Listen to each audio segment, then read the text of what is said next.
თუ გაინტერესებს სამკაულის რესტავრაცია როგორ ხდება, მაშინ დავიწყოთ. ეს საყურე ერთ პატარა გოგოს ეკუთვნის. დაზიანება იმდენად სერიოზულია, საყურის მთლიანად დაშლა არის საჭირო. პირველ რიგში გავაცალე ნადები და ნარჩენი წებოები. მსგავს შემთხვევებში განსაკუთრებული სიფრთხილეა აუცილებელი. დიდია შანსი მოხსნის პროცესში რომელიმე დეტალი გატყდეს და მისი აღდგენა საკმაოდ რთული იქნება.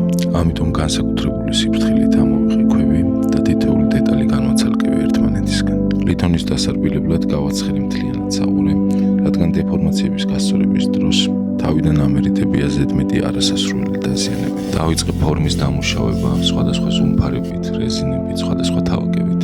რესტავრაციის პროცესში რაც უფრო ვაცლდი საყურის ძველ ზედაფენას, ჩნდებოდა მოულოდნელი და არასასურველი დეფექტები. ამ დაზიანებების მოშორება საყურის ძირითადი ფორმის შეუცვლელად საკმაოდ რთული და შრომატევადი საქმეა. ძირითადი ფორმის დასრულების შემდეგ დავიწყე ქვის ჩასასმელი ბუდეების ეგრეთ წოდებული კასტების დამუშავება. საყური ქარხნული სხმულით იყო გაკეთებული და არც ერთი ქვის ბუდე არ შეესაბამებოდა მოცემული ქვების დაწახნაგების სტანდარტს. ქვებიც ხელოვნური იყო, დარღვეული იყო სიმეტრია რუნდისტებს შორის.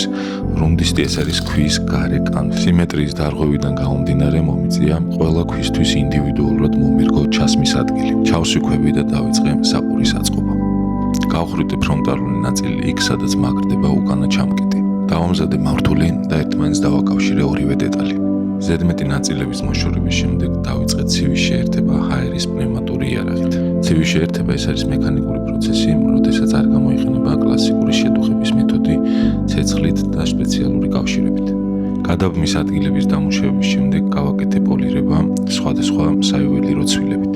გავრეცხე ულტრაბგერით აპარატში, შემდეგ ელექტროლიზით გავაკეთე სპეციალური გაცხიმოვნება, რადგან მაქსიმალურად მომეშორებინა ნადებები და ცხიმები და მოვაუქროვე. იმედი მაქვს ვიკას გავახარებ და დარწმუნებული ვარ ამ საყურესთან ერთად ძალიან გრძელ და ბედნიერ ისტორიას გააგრძელებს. თუ მოგეწონათ ვიდეო და რესტავრაციის პროცესი, დამიწერეთ კომენტარებში, აბადროებით.